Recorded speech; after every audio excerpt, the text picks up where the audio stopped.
Hey there, Julia here. Today, I just want to have some fun with some fountain pen Flex Nibs and just talk about some of the basic things that I've learned and experienced with them. I'm by no means a flex pen expert, but I just wanted to talk a little bit about what I use them for, what I see with modern flex pens versus vintage, issues you may run into, and maybe how to avoid them, and then just share some of my faves in this category.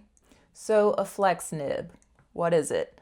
Most stock fountain pen nibs are pretty rigid. You put the nib on the paper, you write, and your line width, for the most part, stays pretty much consistent, pretty much the same, no matter how much pressure you apply. And really, you should not be applying pressure to your just everyday stock nibs. With a flex nib, however, the tines, those two little prongs that you touch to the paper, those are designed to splay apart when you apply downward pressure. The spreading of those tines is what creates line variation. A thin upstroke and a thick downstroke. I do want to be super transparent though. I do not use flex pens for everyday writing. I reach for them specifically to do certain things. So adding a handwritten headline to a journaling spread, addressing envelopes when I want a little something extra, a little flair, or by doing like a large pull quote just for the writing to be sort of the focus of the spread. They're kind of a very special purpose tool for me, and that could be a very helpful way to look at them, especially if you're just getting started. So flex nibs really do have a really interesting history in the fountain pen world. Before ballpoints pretty much took over as the everyman's writing utensil, flexible nibs were the norm. And a lot of that beautiful script that you see in old documents were done with a flex nib of some sort. Probably a dip nib, but the nib itself is flexible. Brands like Waterman, Conway Stewart, they were all just making these really beautiful flex nibs at the time. And really those vintage nibs are still pretty sought after today. And yeah, we won't get into that though. That is a whole other rabbit hole. Vintage pens and those flex nibs, it's a whole other thing. I actually have a vintage Waterman with a flex nib that is so pretty, and I've only been able to like dip right with it, and it's out for repair. So I am really looking forward to spending some actual time with that pen. So with modern pens, a true flex, meaning that the tines will spread pretty significantly with a very light pressure and snap back cleanly. That type of modern flex nib is pretty hard to find these days. What we see a lot of are soft nibs, elastic nibs, omniflex nibs. And these give you a little bit of give, a little bit of that line variation, but you won't get that super stark, thick, thin contrast. Oh yeah, and the feed design is pretty important when it comes to these flex nibs, because the more you flex the nib, the more ink you need to keep up with you. So there are feeds with multiple or larger channels to allow more ink to come through to sort of keep up with that demand. Okay, let's talk about the two main issues that you may come across when working with flex nibs. And I think knowing about these up front will save you a lot of frustration and maybe just set an expectation right from jump. Okay, so the first one is called railroading. So railroading is when your ink can't keep up with how fast you're writing or how much you're flexing, and instead of one solid line, you get two thin parallel lines on the paper. Basically the two tines writing without any ink in between them. It looks like train tracks, hence the name railroading. I'm gonna see if I can get that going here as an example. We got a little bit of it here. Plus we might be running out of ink here, which is also good to at least show the issue. See, we get the two lines instead of one. So you go to drag down and you don't get a solid line. You just get kind of these two parallel lines here. So that's railroading. If this is happening to you, a few things to try. Number one for me is just always slow down the writing pace. This is probably also the most common fix for railroading. Also, check out your ink. Flex nibs need a lot of ink flow, and a drier ink sometimes just can't keep up. So maybe try reaching for something on the wetter side.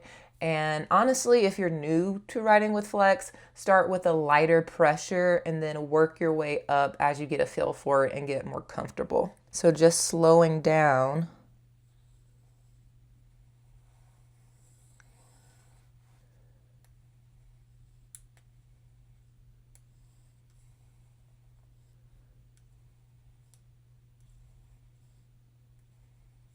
We don't get the railroading. Yeah, here we go. Get a little faster, you get the railroading. So the second issue is called springing the nib. And this is where the tines spread further and harder than they are designed to go, more than they can handle, and they don't fully snap back where they're intended to go. They may just like stay slightly open or even like cross. I've seen that too, where you've pressed too much, you've been a little too hard on the tines and they snap back and they just stay crossed like that. And that does nobody any good. And so at that point, your nib is basically damaged. It's not gonna write the way it should. And your best course of action is to get that pen to a nib professional, a nib meister, to fix it up for you. So I would just say be careful. Don't push any of these flex nibs or semi-flex nibs beyond their capability. All right, let's talk about show some pens. I'm going to start with my favorites in this category in no particular order. I have 3 that I really love and feel really reliable when it comes to flexy writing. So the first one is the Scribo. This is the Scribo Feel Ultra Steel. And this one has an extra fine flex nib on it. I also have another Scribo with the same nib on it. And I just really love the quality and just how reliable this flex nib is. And it writes really well for everyday writing, I think. So when you don't want the flexy writing, you just don't put pressure on it. And it kind of feels like a regular round nib.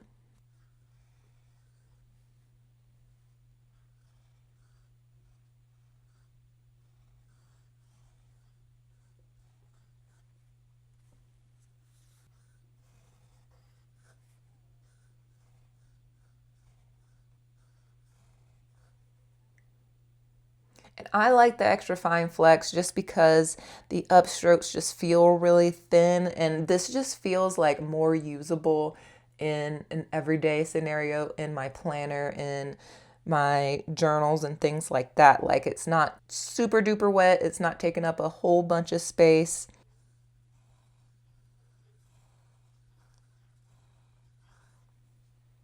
And then I'll do some regular, like, pressure-free writing down here. If you're curious, this is inked up with Ken's Night. Stars fell over Alabama. Which does have shimmer in it. I think, you know, depending on the ink and the shimmer particles, shimmer is fine with flex nibs, sheen is fine with flex nibs, but with everything else, you just have to stay on top of cleaning. And yeah, this is one of my faves. Another one is this customized nib, and this is by Les over at Stilo Sweet. You can find him at pen shows. I think he only does 2 maybe, but last year I got to sit with him at the Chicago Pen Show, and he modified this Leonardo Momento Zero, and this is his extra fine X-Wing Harpoon nib, and you can just see the cuts in here. It's slit all the way up, and it also has some really cool cuts on the side here. So you sit with him and he'll have you try a bunch of different nibs just to see what your preferences are, and he is so patient.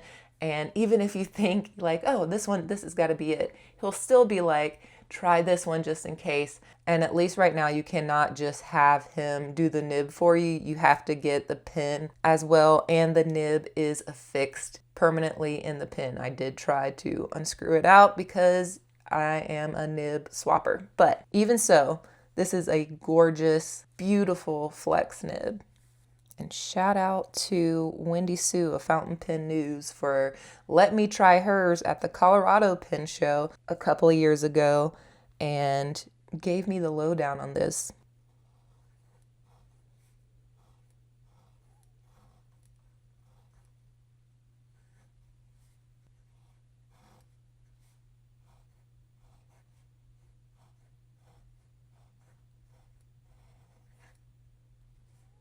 This one, I feel like I have so much control. And again, it does have a pretty extra fine non-flex line. So my upstrokes are really nice and thin. All right, the ink that's in here.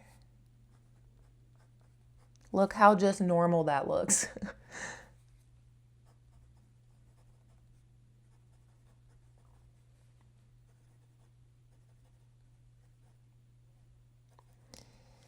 Yeah, and so with this one, with the Scribo, when you're writing without pressure, you can feel it wanting to give and wanting to flex.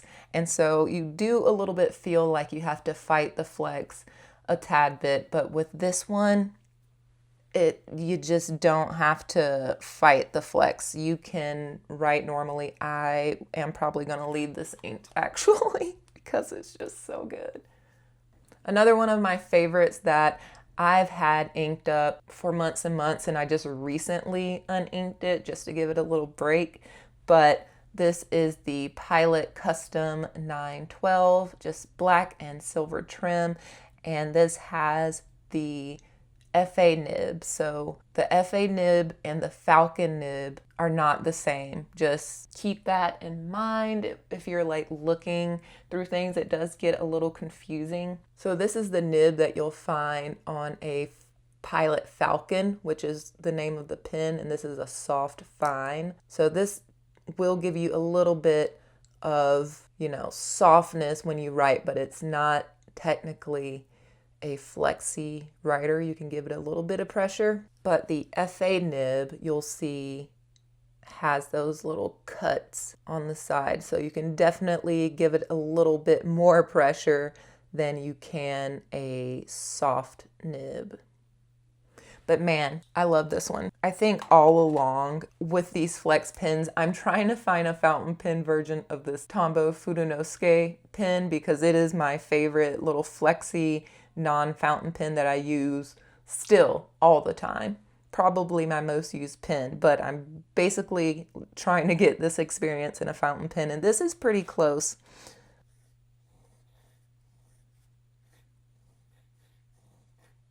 Lots of control here.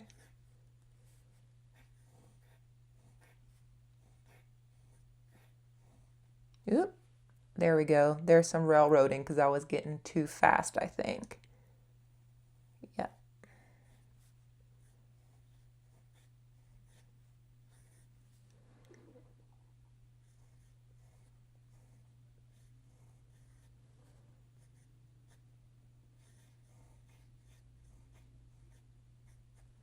As I'm writing, whenever my pen goes up, I don't put pressure down.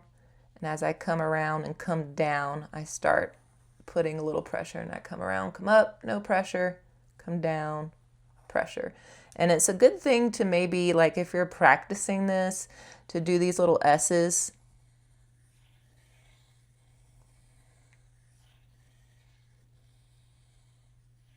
Just so you know when to put pressure down and when to not, and you'll kind of get a feel for it, and then maybe move on to letters. This is inked with Robert Oster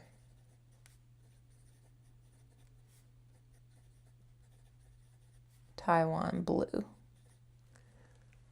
Yeah, With this one, as far as the non-pressure writing, only fighting the flex a tiny bit. This is probably most spot on. I would put this in second place. And then with the Scribo, you are fighting that flex a little bit more. And so we'll call these the faves.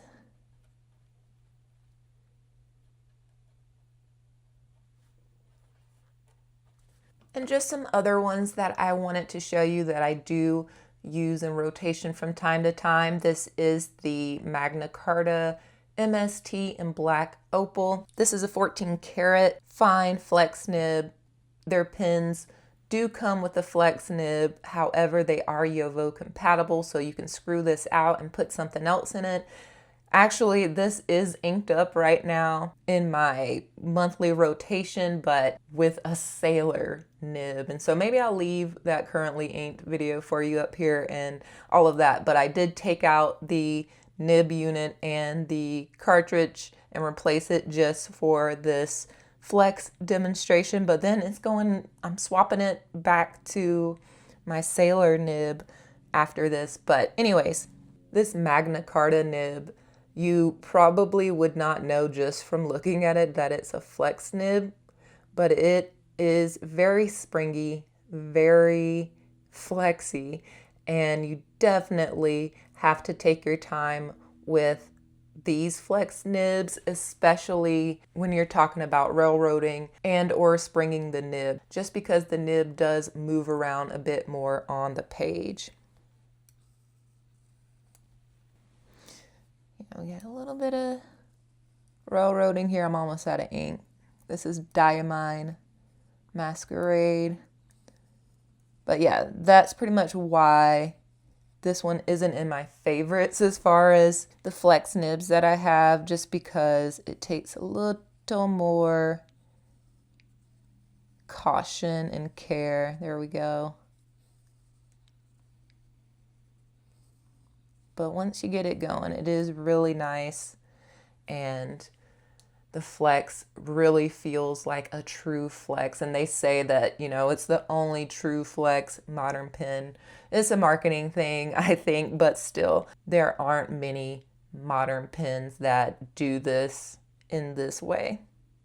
And then this one I wanted to show you just because it may be a good entry point, especially if you already have JoWo compatible pens like Maker pens, Esterbrook SDs, Leonardo Momento Zeros. Yeah, there's, you know. So this one is from Fountain Pen Revolution. Online shop, you can just buy the nib unit itself.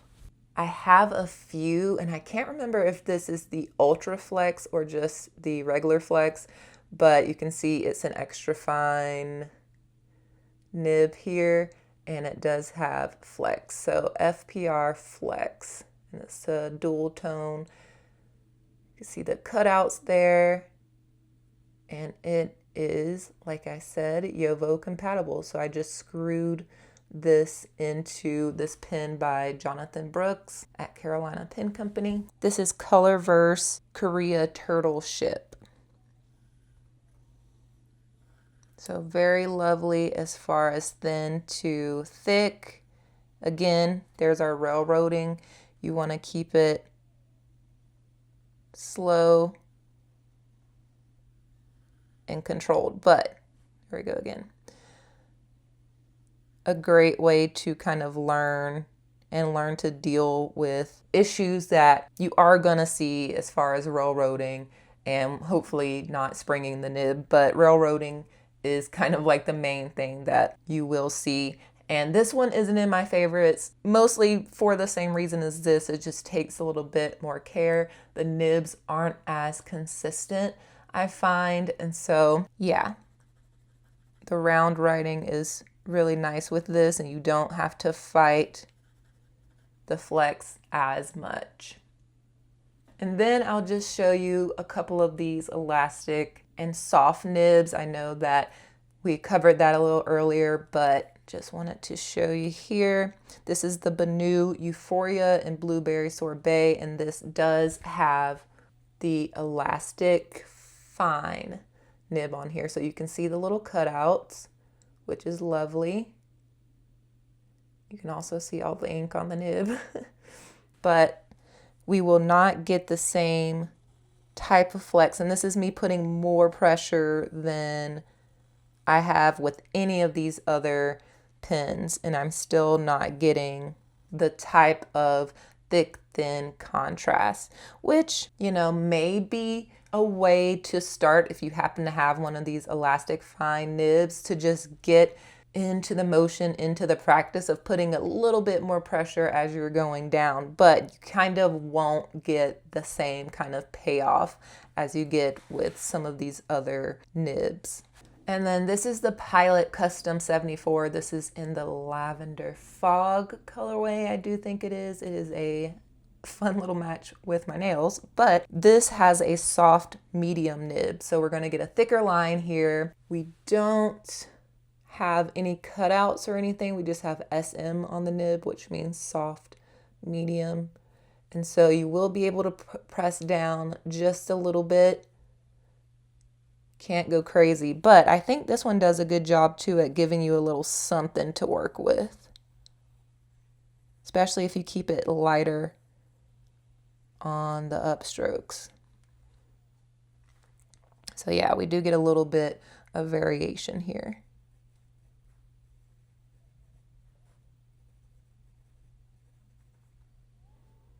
Oh yeah, inks, if you're curious, this is Waringal Edward Hyde. This is Sailor Ink Studio 350. But yeah, this one is beautiful as far as non-flex writing as well. So yeah, these are my faves. And then this one is probably my favorite soft nib, which of course Pilot, because man, they know what they're doing. So that's what I've got for you today on flex nibs. Again, not an expert, I'm just a pen friend who has spent some time with these pens, and I just wanted to share what I've learned and just hoping that this is maybe even a little bit helpful.